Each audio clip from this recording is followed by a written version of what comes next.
All right, everyone. Thanks for joining us today for Planning with Pints.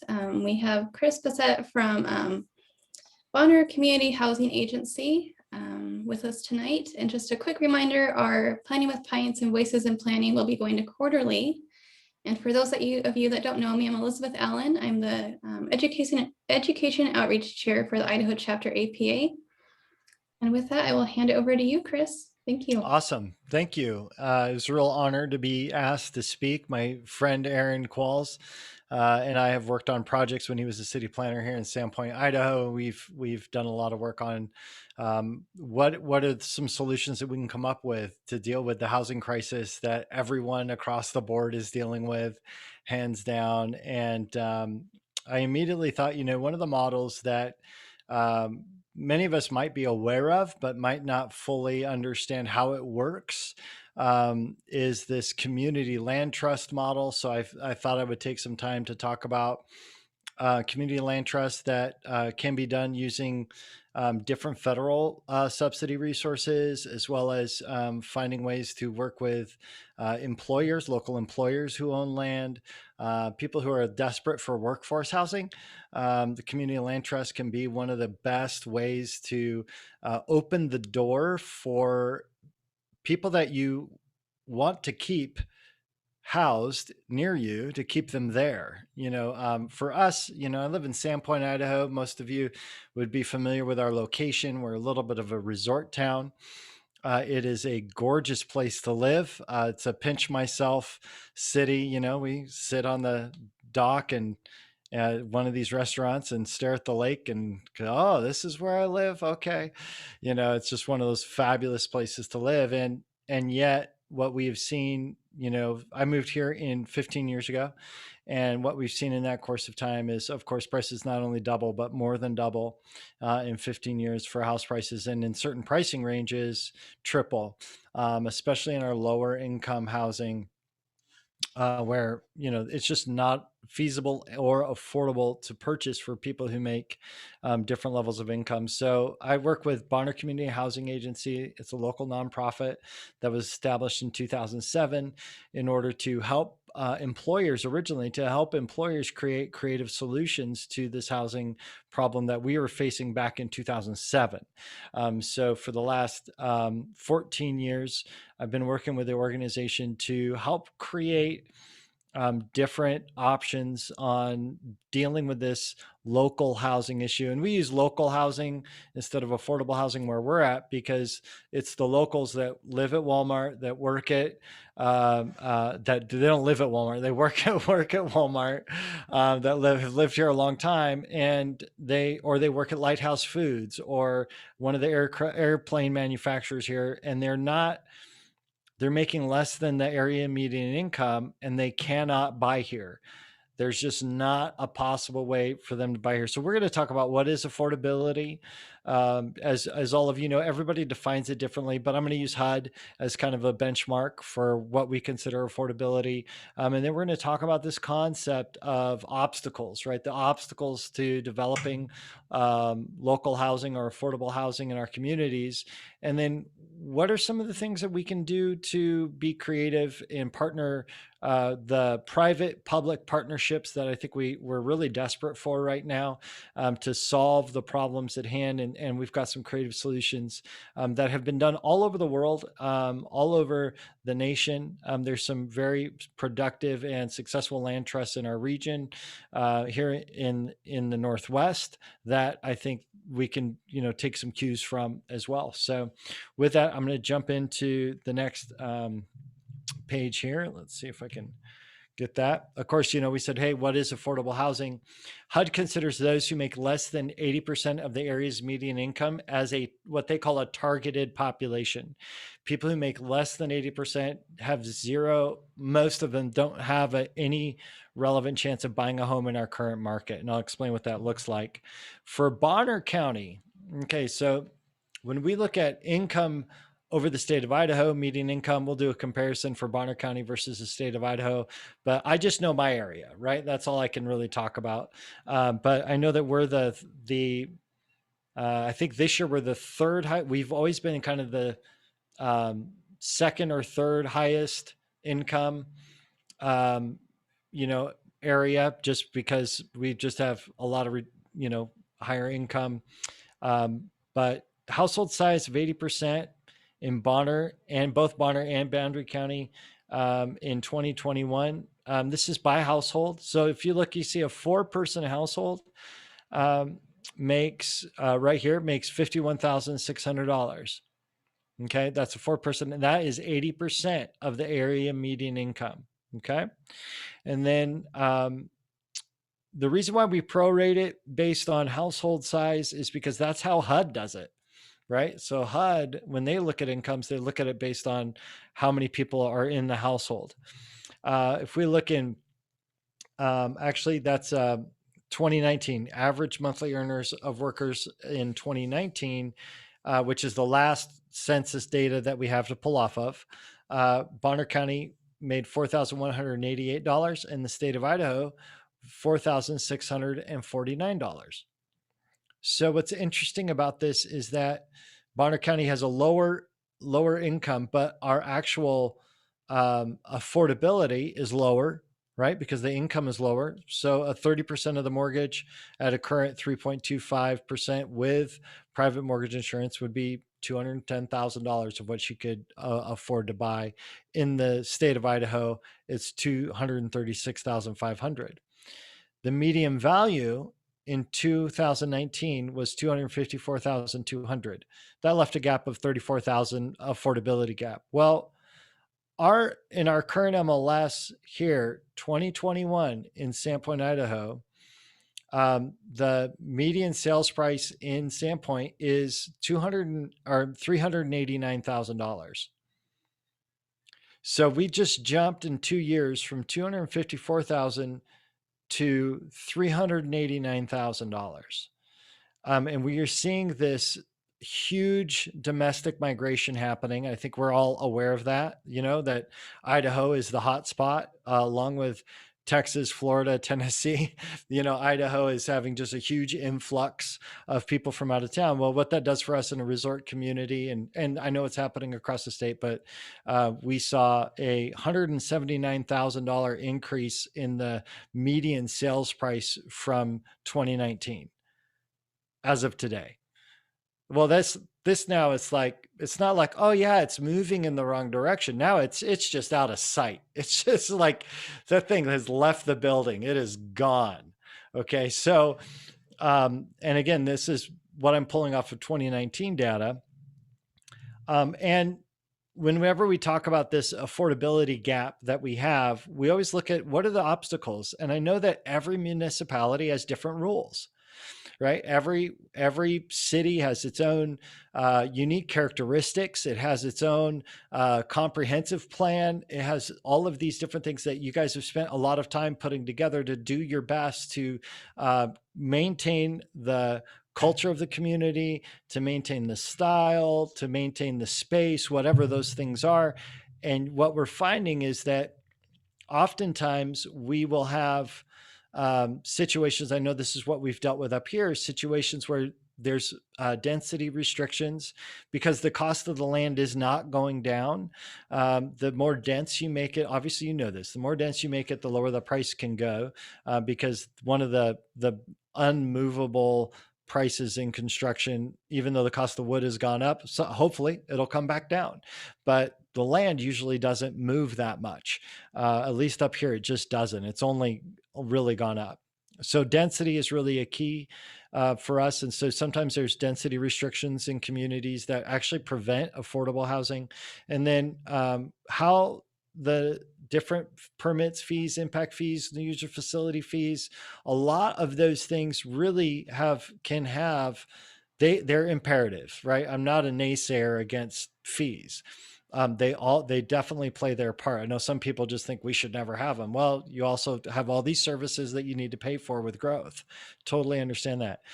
If there's ways, we've seen some models where some municipalities do work with collaboratively with specific types of nonprofits on affordable housing. So nonprofits that are receiving federal funding can receive some discounts on new user facility fees and impact fees because the requirement for the money being spent is extended affordability.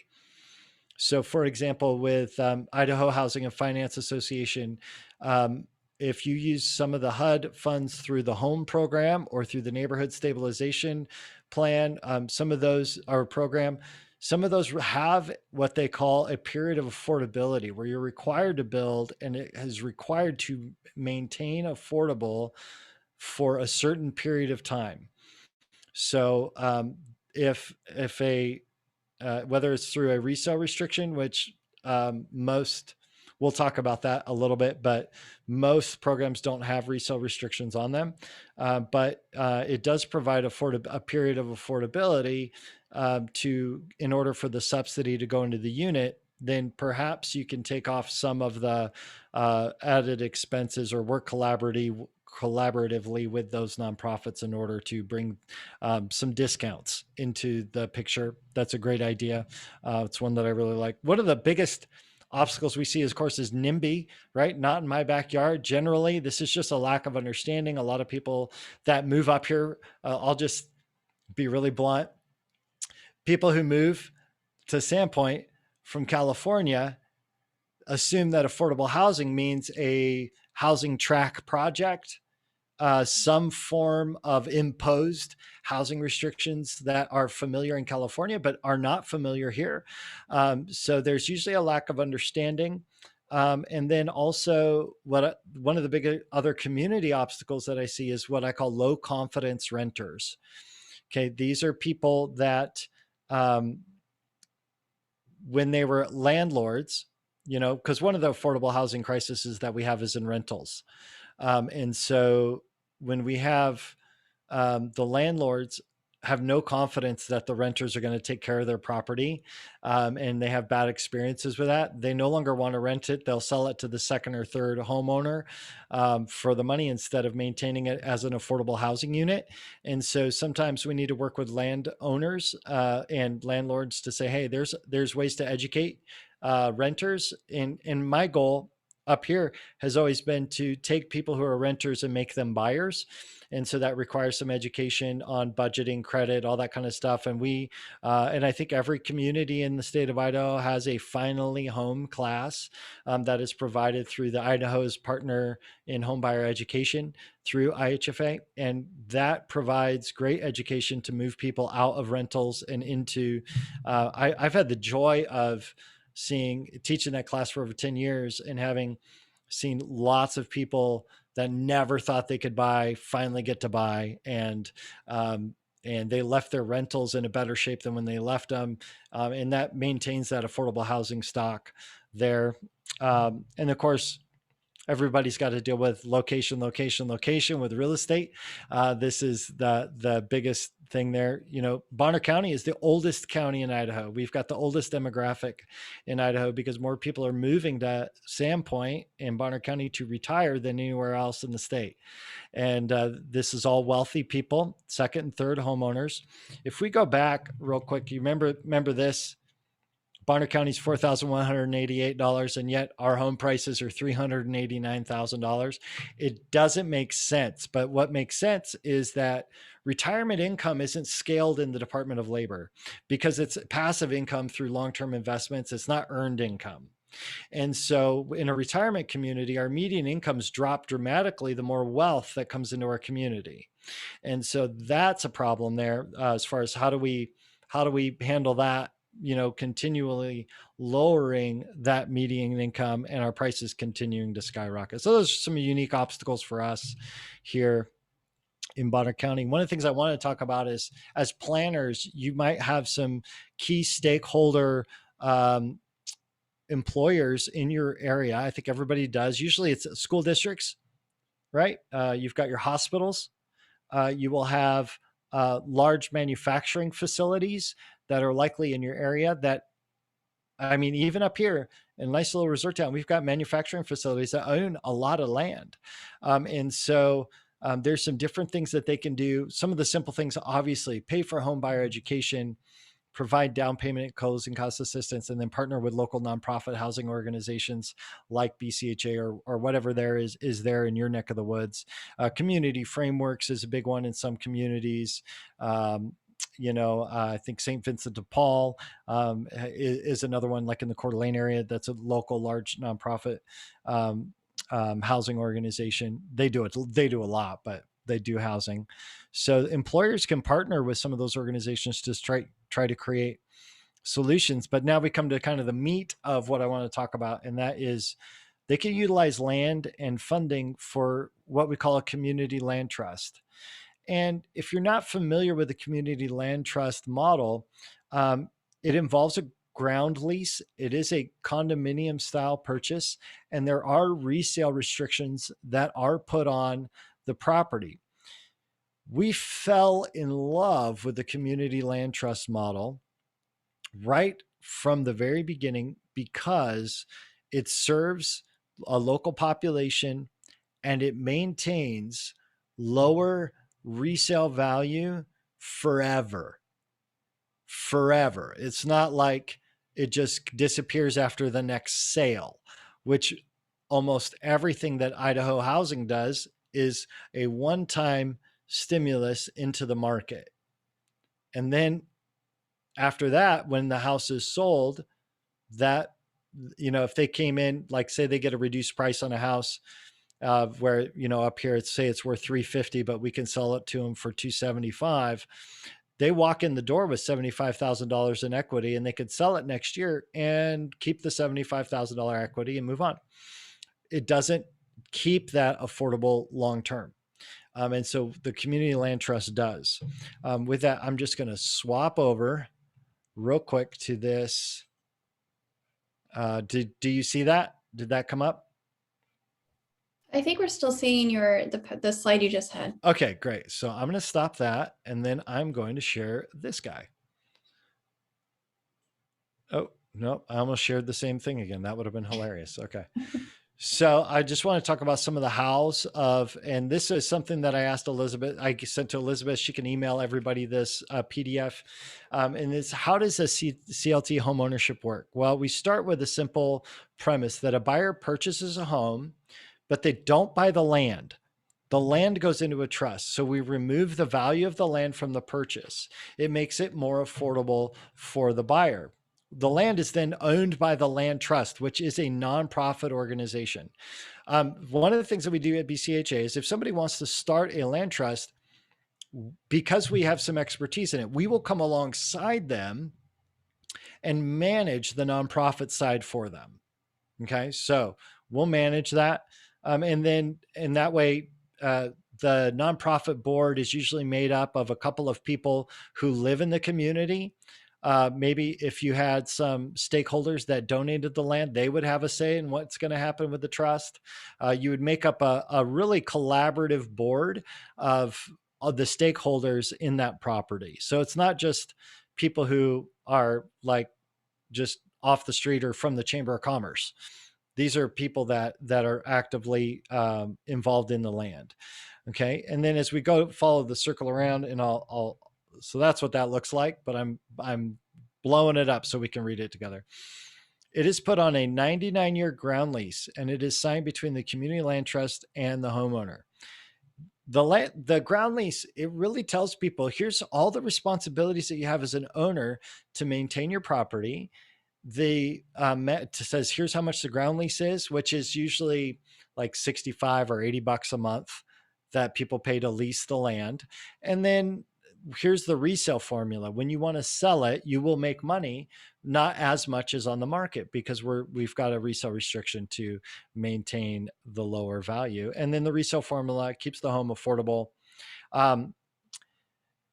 It's a one-time investment in the land by the CLT, by the land trust, and it can allow for multiple generations of homeowners to maintain affordability. Okay, and these came directly from the Northwest Land Trust Coalition. Okay, so these are theirs, and they said I could use them, so I'm using it. We've got this reality of the home ownership ladder, where we start out down at the bottom and we're renting, right? People are getting priced out of rentals now, as well as with home ownership. And it might be worth, if a landlord, we're losing our Section 8 housing completely in Bonner County, because the landlords that will take vouchers. I'll just say this real quick about rentals. If you're a planner, you really want to touch base with your Section 8 landlords, because they, after 20 years of agreement, they can move them back to market rate. And everyone who received the Section 8 subsidy have like a year or 8 months or something. I don't remember the exact number, to get out of those units. So we've got our largest Section 8 landlord who built his entire wealth on Section 8 subsidies. All of his units are sunsetting right now on the 20 years, and they're all moving to market-based rents, because he's no longer beholden to this 20-year Section 8 voucher program. Well, that means we have a gigantic population of people who are calling every day saying, I just got notice that I've got to find somewhere else. Do you know anybody that takes Section 8? And all we can do is say, go talk to the guy who just kicked you out. It's really frustrating. So that is that lower 50%, 30% of AMI and below. This are your Social Security disability people. These are people who've maybe lived here their entire lives, that have lived here forever. Not this, they didn't just move in because there was a voucher program. This is how they've lived for 20 years. And now there's nowhere for them to go. And it's really sad. So, now we talk about the climb. We're going to come up, go from rent. We're going to move them into from subsidized rental into marketplace, into a traditional rental market. And now we're going to move them into home ownership, right? And so what the land trust does is it allows for those modest income housing individuals that say make less than 80% of the median income to take a step on the ladder, open up some resources, and open up the door for the next renter behind them. We all know the benefits of home ownership. I believe like that's the largest voting bloc in America is homeowners. People who serve on the PTA, 90% of PTA parents are homeowners. People who are involved in civics, so they're all people who are financially invested in the community. And so we want to encourage home ownership as much as possible. It provides stability, safety, equity. And then ultimately, it provides a lot of people with a long-term investment that they can walk away with enough money to invest in the next thing that they want to do and move into the next house that they want to move into. Of course, who buys? We know, like anybody, who works in this got a whole list of people. You can take a look at that. These are old numbers, but the people that we need in our communities are the people that are good for CLTs. So I'm going to stop that guy, and I'm going to run right back over to my PowerPoint. All right. So I'm going to talk real quickly about some nuts and bolts in regards to the ground lease. Okay. The community land trust, the first thing we have to understand is a ground lease sale is done all the time. Mortgage lenders do it all the time. That particular mortgage lender might not, but I guarantee their company has. Okay, so most mortgage companies understand ground leases. They understand how they work. For example, in Hawaii, every mortgage done in Hawaii now is on a ground lease. So, it's a common thing for most major mortgage companies to understand ground leases. With the ground lease comes a fee, and this covers the underground maintenance. So everything from the dirt down is covered. And it funds the land trust for long-term sustainability. So any repairs in the ground, any of that kind of stuff is all taken care of in the ground lease fees. It reduces the purchase price by removing the cost of the land. And then let's talk about these restrictions. We have resale restrictions on the purchase and sale. And once we remove the cost of the land and the cost of the land and maybe some of the improvements are put into the land trust, then that money stays in the trust. And unless the trust is dissolved and sold, all those funds stay there. Nobody gets interest income on that money. So it's not like I'm going to take out a $400,000 loan, put it in trust, and then expect my ground lease fees to pay me back. That, that doesn't work. This is land that has to be removed from the sale of the property entirely. The owner retains what we will, and there's two models primarily in the state of Idaho. We use the consumer price index or CPI based appreciation model. And then you can also retain portions of approved improvements. And we'll get into it. Just checking my time. CLT can purchase property if the seller is unable to find a buyer. So with the resale restrictions, you have to find people under 80% area median income. Maybe the nice thing with the land trust is if an employer donates funds for a land trust, or a city like Jackson, Wyoming does this. This is how they sell all their homes. So the city says, hey, we're going to create this land trust on a bunch of land or property that we own, and we're going to develop that. And then you say, okay, you can restrict that population to people who live within the city limits, or you could restrict it to locals who've been here for 5 years or more. Or you could say for an employer, it's restricted to people or families of those who are employed at our thing, or hospital workers or teachers or first responders, or you could list any number of restrictions, and that's totally legal to do it.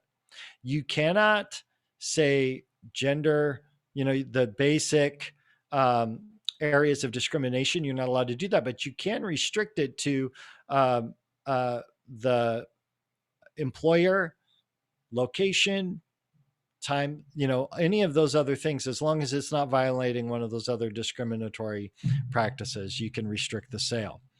And that's how we can restrict the sale on income, as well as employer or any other things. And if you get a conglomeration, say you've got 5 companies, we saw this in Washington where 5 companies came together and they pooled resources, and they ended up, each one of them ponied up, and each one of them, they kind of went through a rotation on buyers, for people from within their company to buy those, and they could restrict it to just their employees, right? So which is cool. Once it goes up for sale, the seller does not put it on the market regularly. They will market and sell generally through the CLT. So having a good CLT manager is important. But when they do sell it, if we sell it, we're going to try and find somebody. Obviously, they have to fit all of the current restrictions. And if they can't find a buyer, the land trust itself can buy it and then sell it again to the original group that it was set up for. The land trust is operated by a board, including some homeowners. All right. So what do the numbers look like? I just took some local, numbers. Let's say we've got a house costs $202,000 to build, small 3-bedroom, 2-bath house. The fees and improvements say $18,000, and the land's worth $75,000. Okay. So that would be a breakdown. Market value would be, this house would sell for $295,000. But the sales price that we're actually going to sell in the CLT is only $202,000, because we put the fees and improvements in the land, and that goes into the trust. Fees and improvements and land into the trust. So let's say we do a resale restriction, okay, on this. They can't resell it. They're going to get, say, 1.5% to 2% of the CPI per year. And we just do it as kind of a flat fee, flat 1.5% or flat 2% CPI. If you try to calculate every single year's price index, it's insane. So just flat rate it, please. At that point, you're going to have, this is 10 years later. Say they've owned the home for 10 years. They will have a 2% CPI, earned in appreciation, according to CPI, $58,000 $83. Let's say they did some improvements, right? When what we do with improvements is if you get improvements on your home in the last 5 years, and it's a material approved improvement, like you redid the roof, or you added a bedroom or some kitchen repair or something, we'll give you half of that. Let's say they spent 12,500, they get half of that. So now 10 years later, the sales price is $266,333. I apologize that my resale number down here is wrong, but this is right. 266, $333. That's 10 years later. And in 10 years, we know that's affordable, right? I mean, we know 10 years ago, we weren't paying $389,000 for a median sales price in Bonner County, right? So looking at a little more detail on that example, we've got the land and improvements, right? The land trust inherits the cost of land, utility, potential fees, $93,000. The buyer qualifies and matches land trust restrictions, and the home purchase is at $202,000 with a monthly ground lease fee of say $65. The resale appreciation valued at 2% CPI, right? That's a maximum increase, provides $58,000 in the dollar value. And then we add on our credit. The one thing that we have to remember is that, let's say we sell the home to a qualified buyer, they're also getting the mortgage equity that they've been paying down for 10 years as part of their sale. So they're actually walking away, because it is an investment, they're walking away with $108,800 in 10 years. And they're paying at 30%, they're going to be paying likely, well, from our earlier slide, at $202,000. If I can run all the way back here, they're paying less than 30% of their median income, right? Because that was at 210. So in that regard, they're saving money monthly, and they own the home. And then with the resale restrictions, it stays affordable into perpetuity. So you've got some different price restrictions. You can do itemized. State of Idaho decided Idaho Housing and Finance Association is allowing the home program, which is a federal subsidized program. They're approved to do land trusts in the state of Idaho. We've got multiple of them going on right now. I've had the pleasure of helping out in the process of writing the ground lease resale restrictions, helping them with that process. The deed restriction does say, okay, there's some buyer eligibility. You have to have income. Maybe it's an employer or municipality that is providing kind of the range of restriction, as well as occupancy has to be their primary residence, right? They obviously have to maintain their property on the lease as well. So with that, that is really the lowdown on the land trust model. We have land trusts happening in a few different places currently in the state of Idaho. We have one in Moscow. We've got one in the I want to say Ketchum area. There's, I think, a couple other further south, just happening right now that people are saying, okay. One of the things that we're working on is we're working with nonprofits too, like Habitat for Humanity up here owns a lot of property. We said, okay, well, what if we could, instead of you guys selling that land, what if we put it in trust? We could get the price even lower for those people. Like, what if we could even get it lower and they can still own it? And maybe, for us, we use the home program to do a couple of homes a year. What if we helped you and got you some cash flow by selling a couple properties that you don't have to do in your program? So we're trying to come up with collaborative ways to solve this problem and provide more units at this lower income level. The other thing that we know is the missing middle, right? This 80 to 120%. The land trust model works with that as well, because you do not, if a private employer says, hey, we pay our people more than 80%, none of them would qualify, you can still do a land trust and you could still have really nice houses and you could put it all into land trust and still keep it affordable long term for the employers. I think about school districts. Like, they absolutely need to create, I know up here it's such a difficult market because there's nowhere for them to live because they're not making a huge wage. Well, if the school district took some of their extra property and said, hey, we're going to put in some townhouse housing that they can own, because you want your teachers invested in the community, right? What if they could own it and earn an income? And it's better than paying rent because they're going to get the equity, you know? We're working on all those fronts right now where we're at, because where the prices have gone, it's just not feasible for people to, for people, even 120% and down are having a really hard time. Like, we've got a 1 bedroom, 1 bath shack on an acre. I shouldn't say it's a shack. It's really beautifully done. 1 bedroom, 1 bath, and it's selling for 299,000 on an acre. That, you can't put a family in a 1 bedroom, 1 bath. So I think this is a huge key for creating longevity.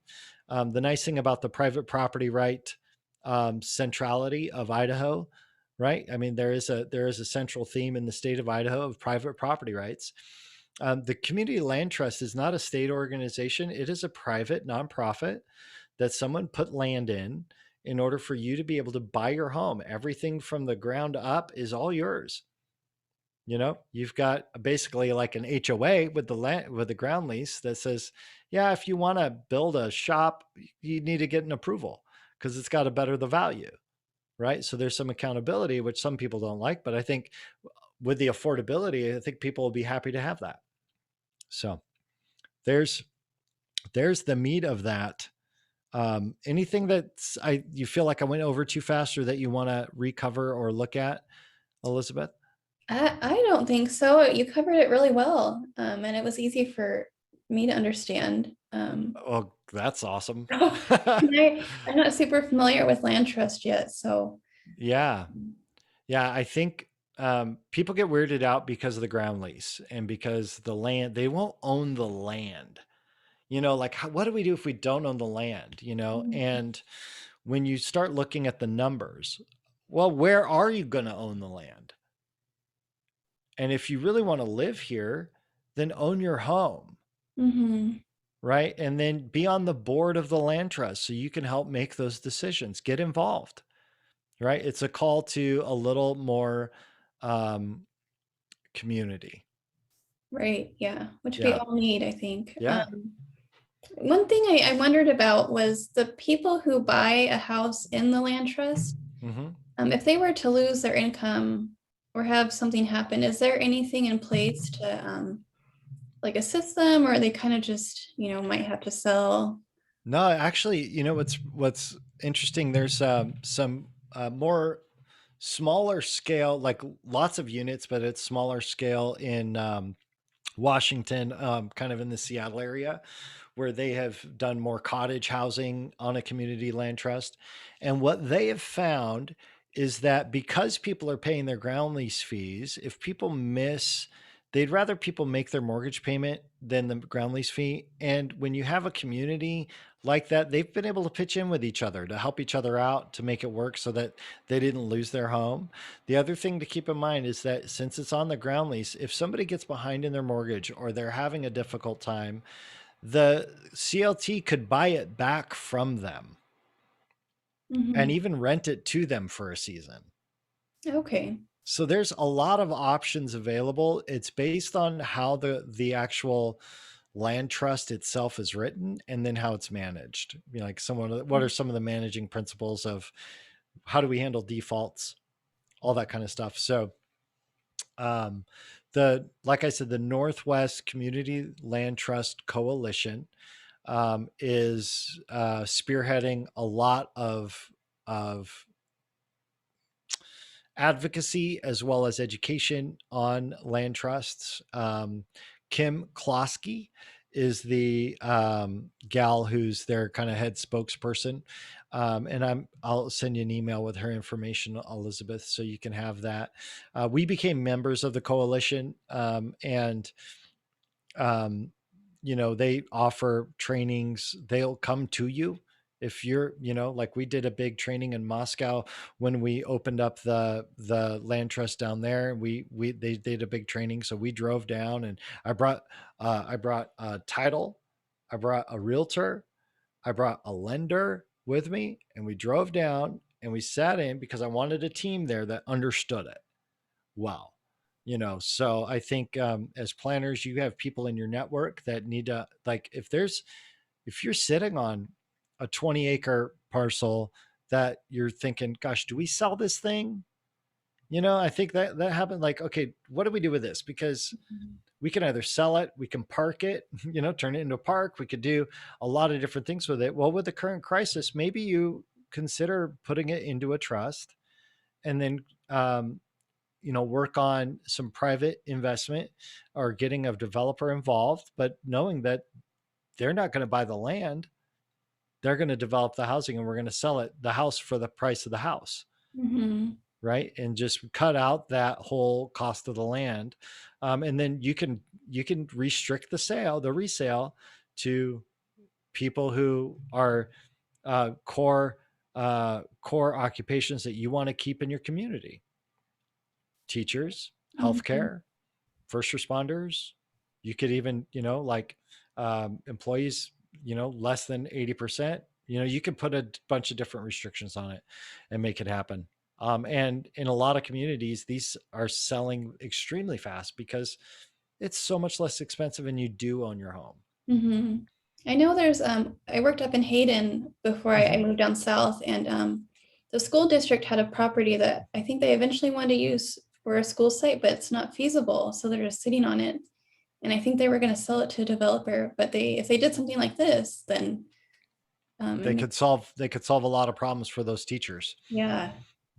Yep. And Denise and Justin, if you have any questions, feel free to jump in. Yeah. Yep. There's big challenges. Have you, so the places where you've had the land trust established, is it mostly in city limits or have you seen it in county? Yeah. We've had multiple done out. I've seen, not us, but I've seen multiple land trusts done in county areas.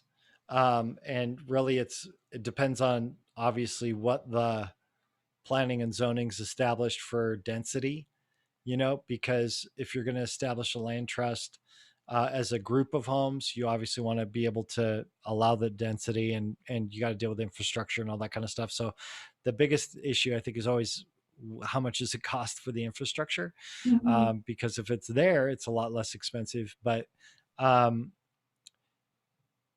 the yeah, one of the things with the more rural land trusts is, um,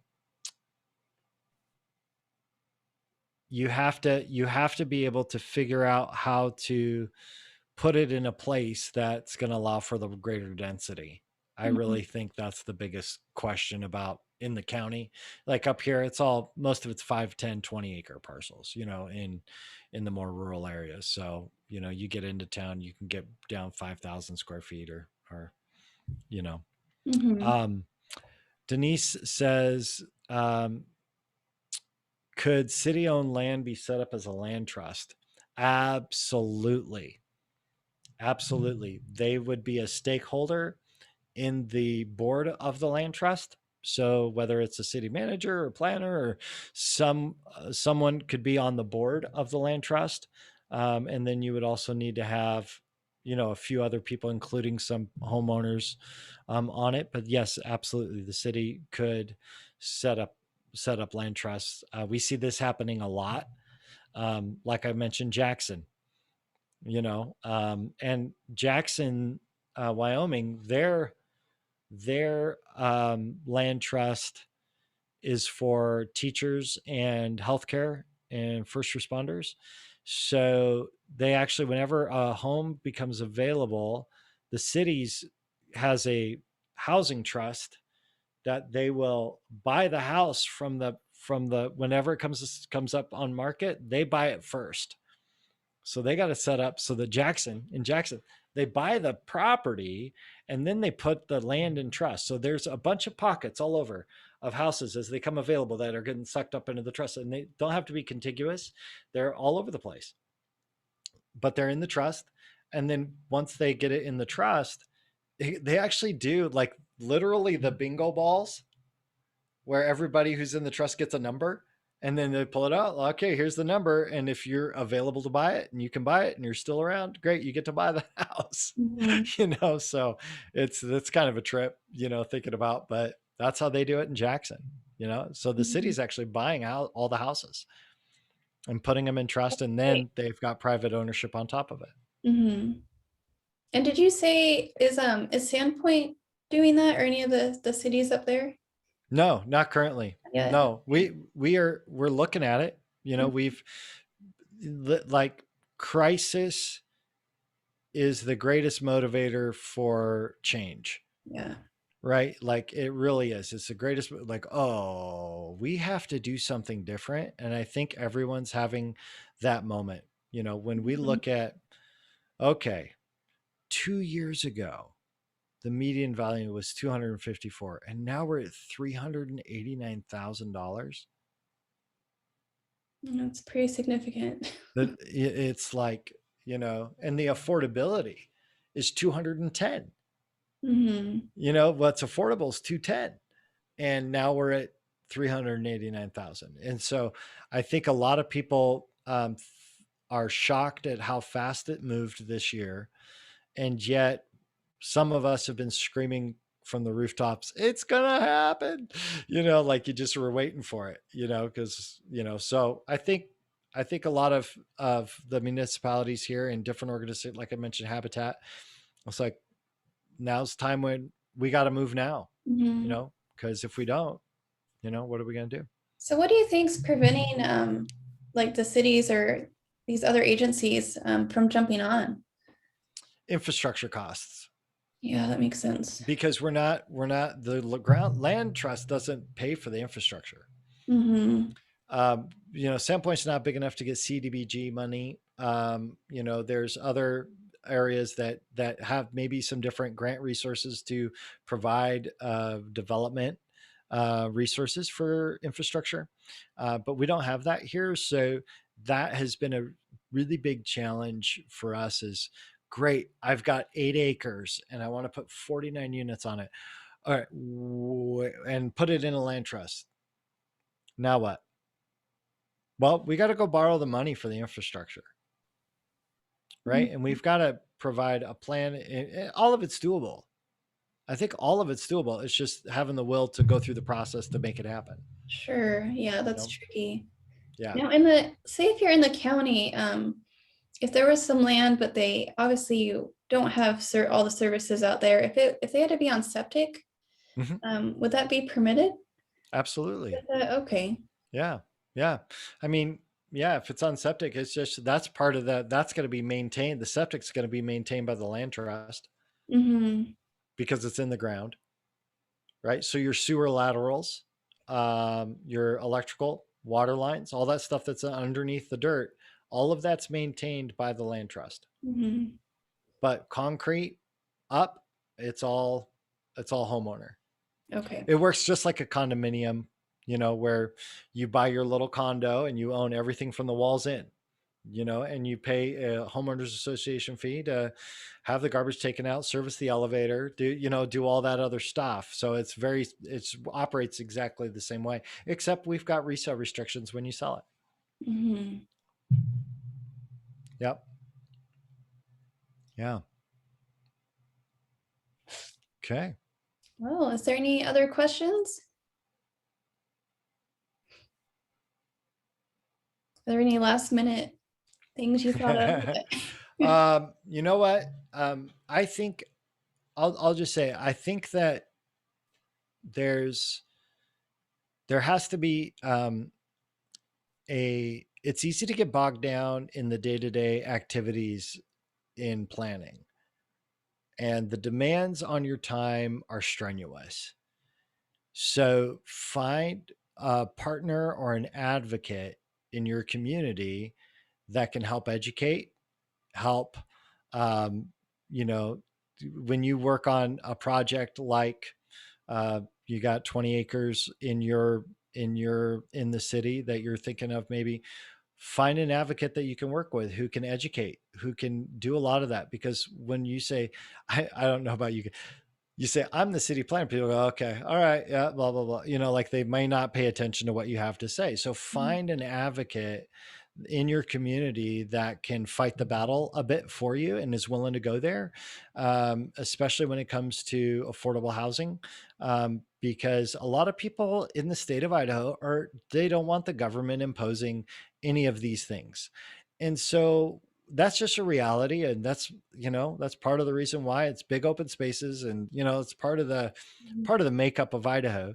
But if you have an advocate that can step into those arenas a bit with you, it's super helpful. So I know it's easy to get stuck in the busyness, but look for the affordable housing people in your community. And if you need help from the Community Land Trust Coalition, I'm happy to advise and consult and come alongside as well. So if you want some of that, I'm happy to do that as well. So I'll just put that out there and ideate, come up with ideas, marketing strategies, all types of stuff. Happy to help. So Cool. yeah. All right, well, that Yep. was great. Thanks for presenting tonight. Uh, Yeah. and thanks Yeah. everyone for joining us. The recording will be on YouTube, and then I can send out those resources. My But camera didn't die once, yeah, I was, which is pretty cool because yeah, I was wondering if it was gonna happen. yeah. And I'm gonna text Aaron Qualls right now because. Maybe I'll text him too. All right. All right. Thank you. Have a good night. All Bye. right. Bye.